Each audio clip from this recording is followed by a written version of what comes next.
Hey guys, it's Kelly here and I'm back with another video. Today's video is the edited replay of a Honeybee Live that I did. This is featuring the Lucky to Have You dies and then the bold background, what is it, Vines of Love? Vines? Yeah, it is Vines of Love. So I'm going to be creating a card. If you've not ever seen their bold backgrounds, really love them because not only does it create a full card background, but it also gives you other elements like these little hearts that you can use without the background, which I think is really great. I actually ended up using my leftover hearts from this one on a live for this week. So anyway, I'm going to go ahead and cut out the background out of a darker green. I'm cutting out the, what would we call those? The stems closest to the hearts, the little, do those have a name? The green part that holds the flower? I'm sure they do have a name, but I don't know what it is. Anyway, I'm cutting those out of a lighter green, and then I'm cutting my hearts out. There's big ones, medium ones, and little ones. I'm cutting them out of a light pink, a medium pink, and a red. And I'm going to cut all of them out of all of the different colors. So here, I'm just going to go ahead and run this through. This is a more intricate die. If you do struggle to have your intricate dies cut out clean, you can always run them through at an angle, just a little bit of a diagonal, and it will help apply pressure in a different way than just, the straight regular back and forth. And then for these smaller ones, I'm going to switch over to the Scout from the Platinum 6. That's the whole reason why I bought the Scout, so I would be able to show it on like more die cutting on screen. So like I said, I'm going to cut these out and I am going to cut several of them. Something to note, this bold background is on a little bit of a discount. It's on sale, but it's like just a little bit of a sale. It's just like a couple bucks difference. But if it's been on your wish list, then the couple bucks is probably worth it.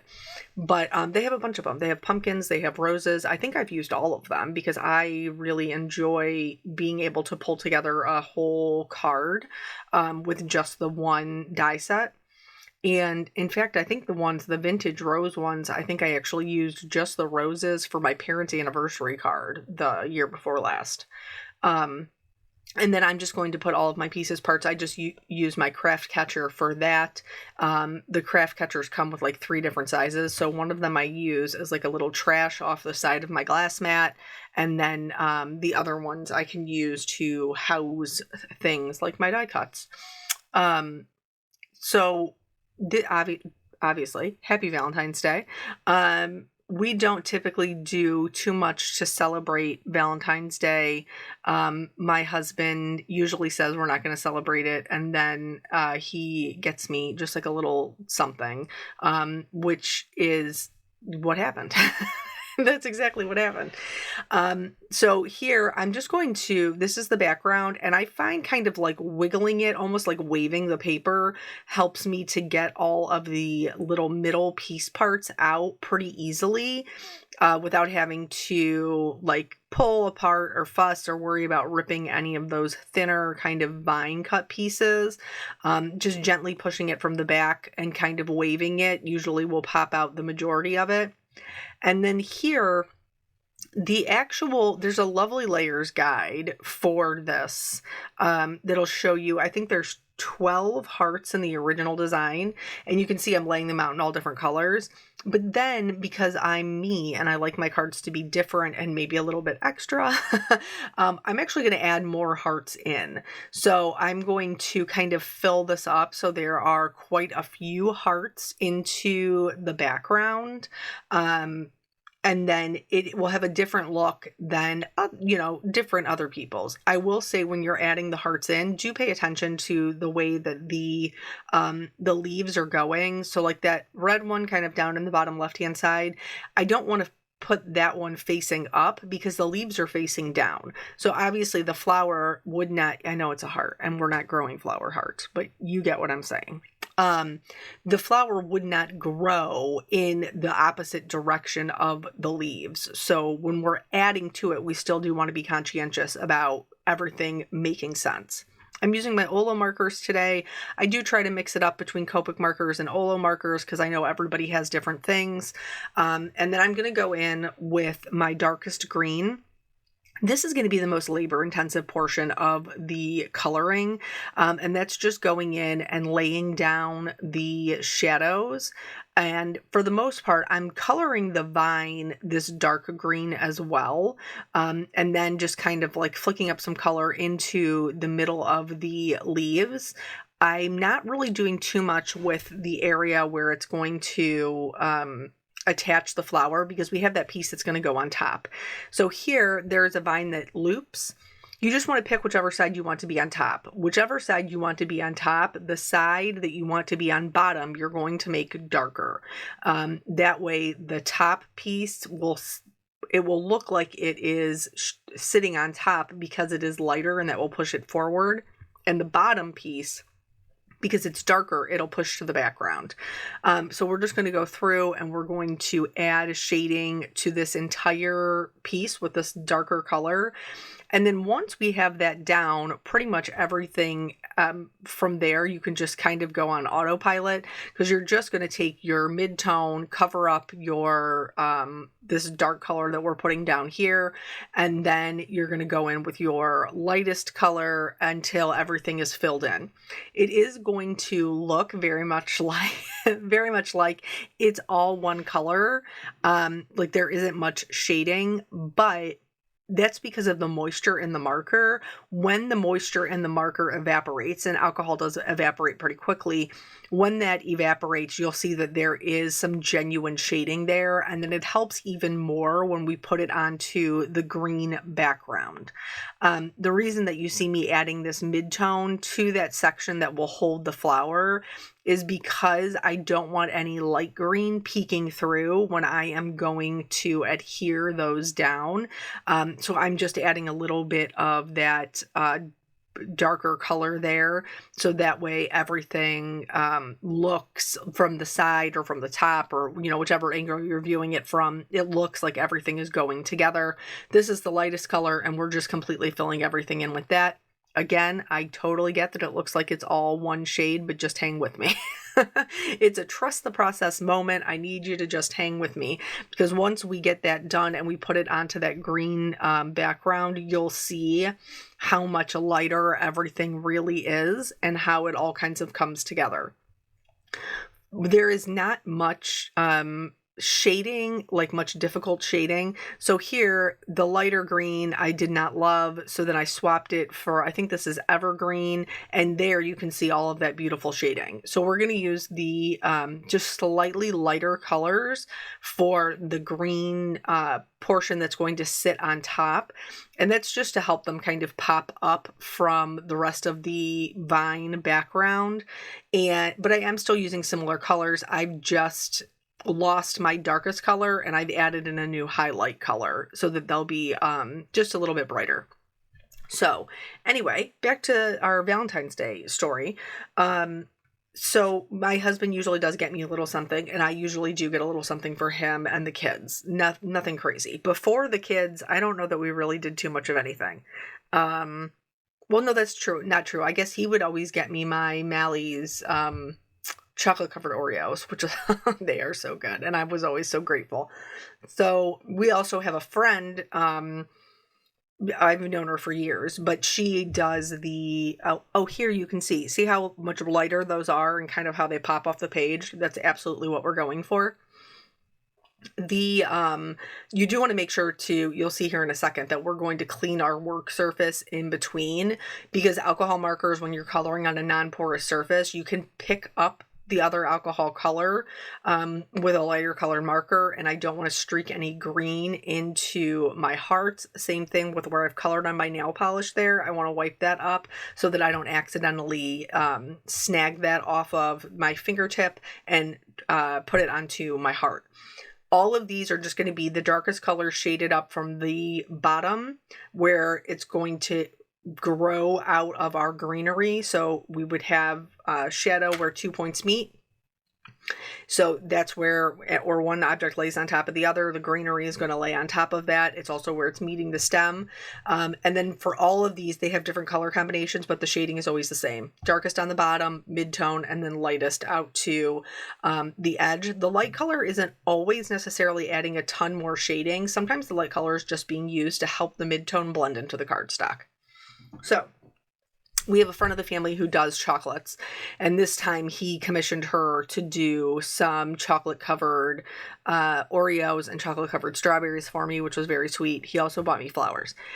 Here's the thing, okay? No marriage is perfect, and I get frustrated with my husband just like every other wife in the free world. But he's really a good one. I mean, honestly, he really is. He is kind and he's thoughtful, and he is trying to do his best to teach our kids to be the same. And so yesterday we don't have daycare this week. So our daughter was with my in-laws. They are moving, and they wanted to show the kids the house. So he got off of work, picked up Peanut, took him over there. His parents already had Jelly Bean, and so that they could look at the house. And then when they got home, he had bought me flowers. And he had this candy made by a friend of ours. But then he also took the kids to buy me flowers. And that is wonderful and thoughtful, and he is, teaching them those things. But here's the thing that kind of sets him apart. We talked about very briefly quite some time ago, my brother-in-law passed away in 2024. And so my sister, Michelle, the one who helps me all the time, she is now a widow.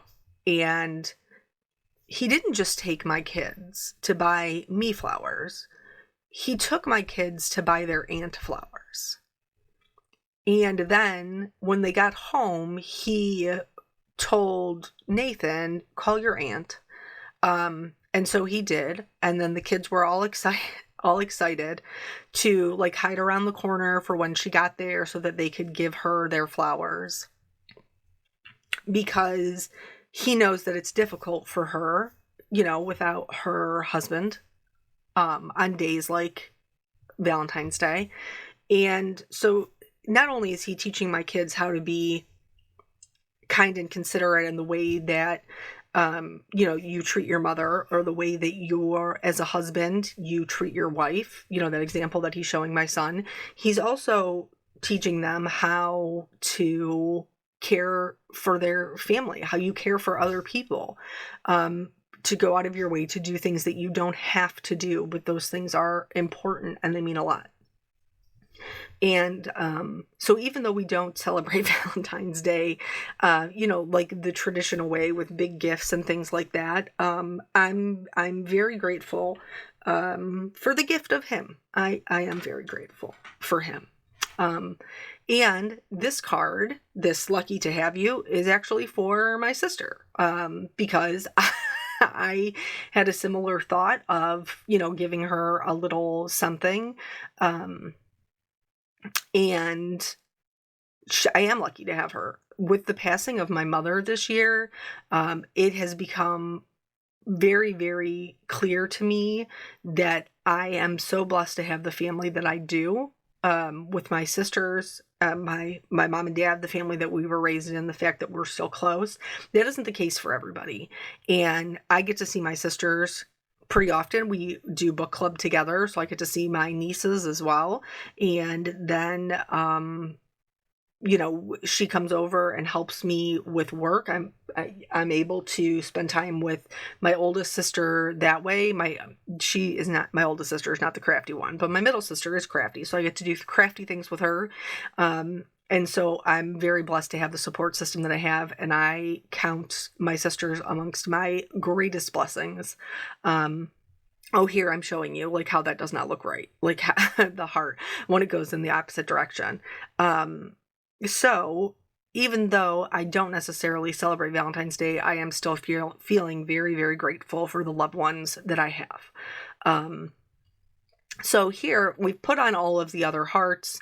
We are now adding in the extra hearts, and just making sure that we're lining those up where the greenery meets the vines and things like that. Those are the extra details that we want to pay attention to. We can't just be slapping them down wherever, or it won't make sense from where they're growing from. And do I think that you could probably do too much? Yeah, maybe. I don't know. I just kept adding them until I was happy with the fullness of it. There isn't a right or a wrong way to do it. Just whatever makes you happy. I like the variety of the color. I think it makes the whole thing a little bit more interesting. And then here for the sentiment, I'm going to cut the shadow out of vellum, and then I'm going to cut the sentiment out of that same pink cardstock. And then we're going to do something a little bit different. Because it is a larger sentiment, I'm just double checking all of the different ways that I could put this till I find what I'm happy with. Because this is a larger sentiment, I'm actually going to also use the same pink combination to shade the die cut letters. And this might be something that is a little bit different. I don't know if you've seen this before. I haven't done it a ton because you do have to have a large sentiment to do it. But it is well worth it, and you'll see in the end how dimensional this sentiment ends up looking, and I think it really sets off the whole design. So we're going to add a shading where, just like with the loop of the vine, like with the loop of the letters, we need to have some areas that are on top and some areas that are behind. So we're going to add darker colors to the areas that are behind. We're going to leave that lighter area for the one we want to be on top. We're also adding a little bit of shading kind of where they're meeting each other, because we add shadows where 2 points meet and where one object lays on top of the other. And then this is going to just this amount of coloring. And we're approaching letters the same way we approach flowers or cars or, whatever it is that we're coloring. And then it's going to take it so that it's really a very dimensional and they look kind of bubbly. You could make them look even more dimensional by using a white gel pen to add a little bit of the highlight to the areas that are on top, or the lightest areas. I'm going to do something a little bit different instead of doing the white gel pen. So now here is our sentiment. We're going to go ahead and glue this down to our vellum. Remember, with vellum, it is see-through, it's transparent. So you want to make sure that you're only putting your adhesive where the actual die cut letters are. So here, I'm super happy with the way that it looks. But of course, I do need to be a little bit extra. So I'm going to add some shimmer to all of my hearts with a clear shimmer pen. I'm going to do those white highlights that I just talked about. You could do on the letters. I'm going to do mine on my hearts. And then I'm going to go ahead and put the sentiment on, being very careful not to get a ton of adhesive into the like behind the letters, because I don't want it to show through that vellum, and it will. I've never found an adhesive that didn't show through if you get it directly onto the vellum. So I've added that, and then here we're going to take it a bit over the top with the Stardust stickles. I'm not like making sure the whole thing is filled. I'm actually just keeping a steady line of it, and I am tracing the writing just like I would be writing it. And it's adding this nice fine line of glitter. Stardust Stickles takes on whatever color is behind it. So that's why it's my favorite one, because it's most versatile. And then I am also going to add just a little bit to some of the hearts, just because I love the glitters, and I thought my sister would also love the glitters. So the last thing to do is just add on these rhinestones. I believe this is from the Let's Party set. And I'm just going to do kind of like 2 to the bottom and 3 to the top. I like working in odd numbers. And then that's it. That's the whole card. So I hope that you guys enjoyed this. I hope that you'll try the bold backgrounds. I think that they're a lot of fun. Thank you guys so much for joining me. I hope you have a wonderful Valentine's Day, and I'll catch you on the next video. Bye.